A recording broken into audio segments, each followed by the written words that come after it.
ஓம் சாந்தி. சிவபாபா நினைவிருக்கின்றதா? 20/12/23 பாபா சொல்கிறாங்க, மீட்டே பச்சே अपनी ராயல் சலன் சே சேவா கர்னி ஹே. இனிமையான குழந்தைகளே, தனது ராயலான நடத்தையின் மூலம் சேவையை செய்யுங்கள். ஸ்ரீமத் பர் புத்தி கோ ரீஃபைன் பனாவோ. ஸ்ரீமத் மூலமாக புத்தியை மிக சுத்தப்படுத்துங்கள். மாதாओं को ரெகார்டு ரக்னா ஹே. தாய்மார்களுக்கு மரியாதை கொடுங்க. என்ன சொல்கிறார்? ராயல் நடத்தையோட சேவா பண்ணணும், நம்மளது புத்தியை ஸ்ரீமத்தோட ஆதாரத்தில் சுத்தப்படுத்தணும், தாய்மார்களுக்கு மரியாதை கொடுக்கணும். பாபா क्वेश्चन கேட்குறாங்க, कौन सा कर्तव्य एक बाप का है, किसी मनुष्य का नहीं. எந்த ஒரு காரியம், ஒரு பாபாவுடைய காரியம் வேறு எந்த மனிதராலும் செய்ய முடியாது. सारे विश्व में पीस स्थापन करना ये कर्तव्य बाप का है. முழு உலகத்திலும் அமைதியை நிலைநாட்டுவது இது பாபாவுடைய மிக உயர்ந்த காரியமாகும். मनुष्य बिल कितनी भी कॉन्फ्रेंस आदि करते रहे पीस हो न सके. இன்னைக்கு எத்தனையோ கான்ஃபரன்ஸ் மனிதர்கள் செய்தாலும் அமைதி என்பது உலகத்தில் ஏற்படுத்த முடியாது. அமைதியை உலகத்தில் ஏற்படுத்த முடியாது. शांति का सागर बाप जब बच्चों से पवित्रता की प्रतिज्ञा कराते हैं तब भी स्थापन होती है. சாந்தி கடலான பாபா எப்பொழுது குழந்தைகளிடம் தூய்மையினுடைய உறுதிமொழியை செய்விக்கிறாரோ அப்பொழுதுதான் அமைதி என்பது நிலைநாட்டப்படுகிறது. அமைதியை உருவாக்க முடியும். ஏன்னா அனைத்து குணங்களுக்கும் தாயாக இருப்பது தூய்மை சக்தி தான். பவித்திர துனியாமே ஹீ சாந்தி ஹே. தூய்மையான உலகத்தில்தான் அமைதி என்பது இருக்கிறது. तुम बच्चे ये बात सबको बड़ी युक्ति से और भमके से समझाओ तब बाप का नाम बाला हो. பாபா சொல்கிறாங்க, குழந்தைகளாகி நீங்கள் இந்த விஷயத்தை அனைவருக்கும் மிக யுக்தியோட, ரொம்ப ஒரு எடுத்துக்காட்டோட, ஆர்வத்தோடு இருந்து இதை புரிய வைத்தீர்களேயானால் பாபாவின் பெயரை நீங்கள் பிரசித்திப்படுத்தலாம். பகவான் யார் அப்படிங்கிற அவருடைய பெயர் என்பது வெளியாகும். எப்போ வெளியாகும்? பாபா சொல்கிறாங்க, ரொம்ப யுக்தியோடு இந்த விஷயத்தை நம்ம தெளிவுபடுத்தணும். கீத் மே ஏக் நன்ஹாசா பச்சாகும். பாடல், நான் ஒரு சின்னஞ்சிறிய குழந்தையாக இருக்கின்றேன். ஓம் சாந்தி. கீத் தோ பக்தி மார்க்க காயா ஹுவா. இந்த பாட்டு பக்தி மார்க்கத்தில் பாடப்பட்டது. क्योंकि एक तरफ भक्ति का प्रभाव, दूसरी तरफ ज्ञान का प्रभाव. ஒரு பக்கம் பக்தியினுடைய ஒரு தாக்கம், இன்னொரு பக்கம் ஞானத்தினுடைய ஒரு தாக்கம் இருக்குது. பக்தி ஞான் மே ராத் दिन का फर्क.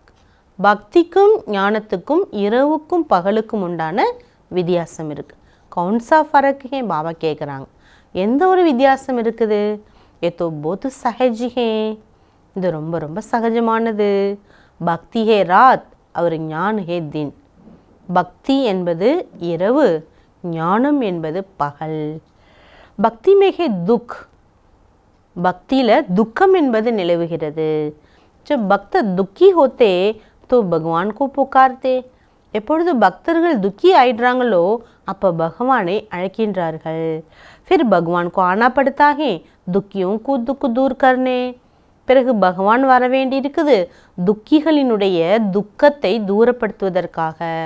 फिर बाप से पूछा जाता है ड्रामा में क्या कोई भूल है. பகவானை வந்து துக்கி ஆத்மாக்களுடைய துக்கத்தை தூரப்படுத்த வேண்டியதாக இருக்குது. பாபாட்ட சிலர் கேட்குறாங்களாம், பாபா ட்ராமாவில் ஏதாவது தவறு இருக்குதா, ஏதாவது தவறு நடந்திருக்குதான்னு கேட்குறாங்க. பாப் கேத்தே ஹா படி பூல் ஹே. பாபா சொல்கிறார், ஆமாம் பெரிய தவறு இருக்குது. ஜோ தும் முஜே பூல் ஜாத்தே ஹோ. அந்த தவறு ஏது? பாபா அதை எச்சரிக்கை கொடுக்குறார். நீங்கள் என்னை மறந்து விட்டீர்கள். இதுதான் பெரிய தவறு. கோன் புலாத்தே, சரி யாரு மறக்க வச்சது? மாயா ராவன். தவறு செய்ய வச்சது யாரு? மாயா ராவணன். பாபாவை சம்ஜாத்தே பச்சே ஏ கேல் பனா ஹுவா. பாபா புரிய வைக்கிறாங்க, குழந்தா இந்த விளையாட்டு ஏற்கனவே உருவாக்கப்பட்டிருக்கிறது. ஸ்வர்க और नरक होता तो भारत में ही है. பாபா சொல்கிறாங்க, ஸ்வர்க்கம் நரகத்தினுடைய ஒரு விளையாட்டு என்பது பாரதத்தில் தான் ஏற்படுகிறது. மற்ற எந்த தேசங்களில் இந்த விளையாட்டு இருக்க முடியாது. जब बाप मिलते हैं जीव आत्माओं से वो मिलन बड़ा सुंदर है. எப்பொழுது பாபா ஜீவ ஆத்மாக்களை சந்திக்கின்றாரோ அந்த ஒரு மிலன் சந்திப்பு எவ்வளோ பெரிய அழகாக இருக்குது, எவ்வளோ ஒரு அழகை ஏற்படுத்துது. தும்பி சமஸ்தே ஹோ அபிகம் ஈஸ்வரிய பச்சே பனேஹே. நீங்களும் தெரிஞ்சிருக்கீங்க, இப்போ நானும் ஈஸ்வரனின் குழந்தையாக ஆகிவிட்டேன். ஈஸ்வர் சே அப்பனா வருஷா லேனே லியே. ஏன் ஈஸ்வரனின் குழந்தையாக இருக்கிற ஈஸ்வரன்டேந்து தனது ஆஸ்தியை நான் எடுத்துக்கொள்வதற்காக. बच्चे जानते हैं ईश्वर के वर्षे बाद में देवी वर्षा मिलता. முதல் ஆஸ்தி என்பது ஈஸ்வரன் பாபாட்டேந்து நமக்கு கிடைக்குது, அதுக்கு பிறகுதான் தெய்வீக ஆஸ்தி என்பது கிடைக்குது. அர்த்தாத் ஸ்வர்கமே புனர்ஜனம் மில்தா ஹே. நம்ம சொர்க்கம் போயிடுவோம், ஃபஸ்ட்டு பர்த்து பாபா கூட, அதுக்கு பிறகு நெக்ஸ்ட் நமக்கு மறுபிறவி என்பது சொர்க்கத்தில் தான் கிடைக்குது. तो तुम बच्चों को खुशी का पारा चढ़ा रहना चाहिए. குழந்தைகளுக்கு மிக மகிழ்ச்சியினுடைய அந்த பாதரசம் அதிகரிக்க வேண்டுங்கிறார் பாபா. தும் ஜேசா குஷ் நஷீப் சௌபாகியசாலி தோ கோய் நஹி. பகவான் சொல்கிறார், உங்களை போல அதிர்ஷ்டசாலியும் சௌபாகியசாலியும் வேறு எவருமே உலகத்தில் இருக்கவே முடியாது. துனியாமே சிவாய் பிராமன் குல்கே அவர் कोई भी பாக்யசாலி हो नहीं सकता. இந்த உலகத்தில் பிராமண குலத்தை தவிர வேறு யாருமே பாக்யசாலியாக இருக்க முடியாது. விஷ்ணு குல் செகண்ட் நம்பர் மே हो गया. ஈஸ்வரிய குலம் தான் ஃபஸ்ட்டு நம்பர், விஷ்ணு குலம் செகண்ட் நம்பர் ஆயிடுச்சு. வ தெய்வீ கோது ஹோ ஜாதி. அங்கே பிறக்கக்கூடிய குழந்தைகள் தெய்வீக தேவதை மடியில் பிறக்கிறாங்க. அபி ஈஸ்வரிய கோதுகே. இப்போ நாம் இருக்கிறது ஈஸ்வரனின் மடியில் இருக்கிறோம்.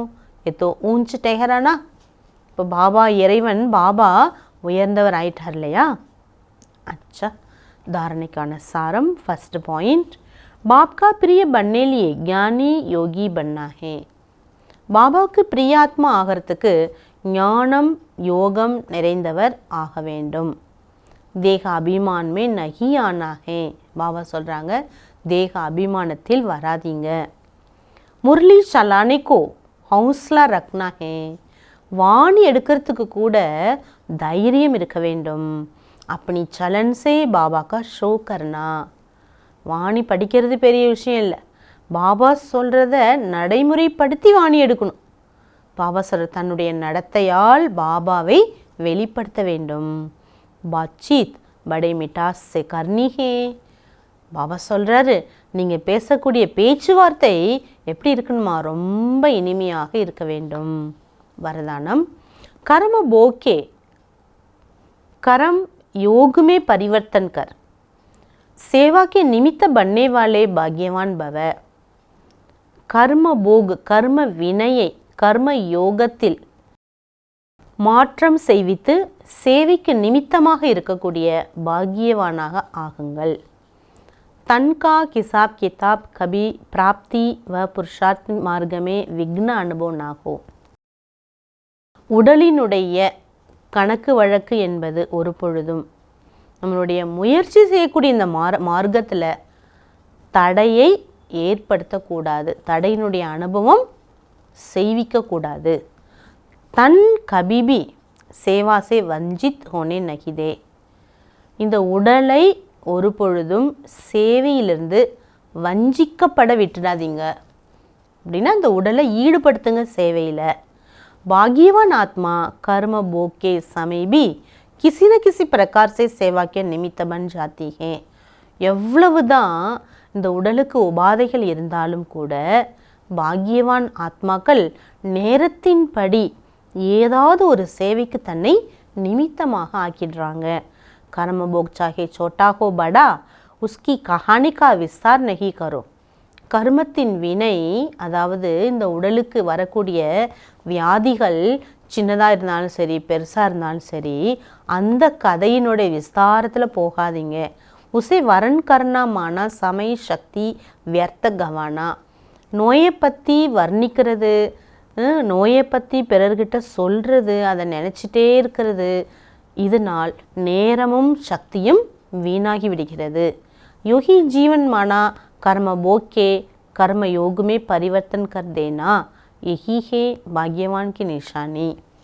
யோகி வாழ்க்கை என்பது எவ்வளவுதான் உடம்புக்கு இயலாமை கர்மத்தின் சுமை வந்தாலும், கர்ம வினை நாம் 63 ஜென்மமாக செஞ்ச அந்த கர்மத்தினுடைய வினை எவ்வளவு ஏற்பட்டாலும் கர்ம யோகத்தில் அதை மாற்றுவது தான் யோகியினுடைய அடையாளம். அவர்கள்தான் பாக்கியசாலிகள்ங்கிறார் பாபா. பாக்கியவானோட அடையாளமே அதுதான். அந்த சுமையை அந்த கஷ்டத்தை அனுபவிக்க மாட்டாங்க. ஸ்லோகன் दृष्टि में रहम शुभ भावना हो तो अभिमान अपमान की दृष्टि समाप्त हो जाएगी. பார்வையில் கருணையும் சுபமான பாவனையும் இருந்தது என்றால், நம்மளுடைய பார்வையில் கருணையும் சுபமான எண்ணங்களும் இருந்தது என்றால், அபிமானம் அவமானத்தின் பார்வை என்பது அழிந்துவிடும். அதில் பாபா முக்கியமாக நமக்கு என்ன சொல்லியிருக்காரு, கர்ம போகு எப்படி தான் வந்தாலும் அதை கர்ம யோகமாக நம்ம மாற்ற வேண்டும். பாபா இன்னைக்கு அவ்யக்த இஷாரா சொல்கிறாங்க, ये विश्व आपके सेवा का स्थान है इसलिए बेहद में रहो. இந்த உலகமே சேவைக்கான இடம், ஆகவே எல்லையற்ற சேவையில் இருங்க. அதுமே நகியாவும், எல்லைக்குட்பட்டதிலே வந்துடாதீங்க. எவ்வளோக்கு எவ்வளோ எல்லைக்கற்ற லட்சியம் வைப்பீங்களோ அந்த அளவு எல்லைக்குட்பட்ட பந்தனத்திலிருந்து சகஜமாக நீங்கள் விடுபட்டுட முடியும். जो अभी संकल्प आता है कि समय नहीं मिलता, इच्छा है लेकिन शरीर नहीं चलता, शक्ति नहीं है, ये सब बंधन. என்ன சொல்கிறாங்களாம், நிறைய எனக்கு ஆசை இருக்குது சேவா பண்ணணும்னு, ஆனால் நேரம் இல்லை. நிறைய எனக்கு ஆசை இருக்குது சேவா பண்ணணும்னு, ஆனால் உடம்பு ஒத்துழைப்பு கொடுக்கல, உடம்புல சக்தி இல்லை. இப்படிலாம் சொல்கிறது பந்தனமாகும். जब दृढ़ संकल्प कर लेते बेहद की सेवा में आना ही है. எப்போ உறுதியான எண்ணம் உங்களுக்கு ஏற்படுது, நான் பாபாவோட எல்லையற்ற சேவையில் ஈடுபட்டே ஆக வேண்டும், लगाना ही है, तो ये बंधन सेकंड में समाप्त हो जाते. நான் சேவைக்கு வந்தே ஆகணும் அப்படிங்கிற இந்த ஒரு பந்தனம் செகண்டில் என்ன பண்ணிடுது, அழிச்சிடுது. எதை, அந்த காரணம் சொல்கிறது, சாக்கு போக்கு சொல்கிறது, இது எல்லாத்தையும் என்ன ஆகுது, அழிச்சிடுறது. அதனால் பாபா என்ன சொல்கிறார், செகண்டில் எல்லாமே அழிஞ்சிடுது. ஆக இந்த சரீரம் ஒத்து போகலை, நேரம் பத்தலை, எந்த காரணமும் பாபா சேவையில் சொல்லக்கூடாது. உலகமே சேவைக்கான ஸ்தானம் அப்படின்னு பாபா சாரமாக சொல்கிறாங்க. ஓம் சாந்தி.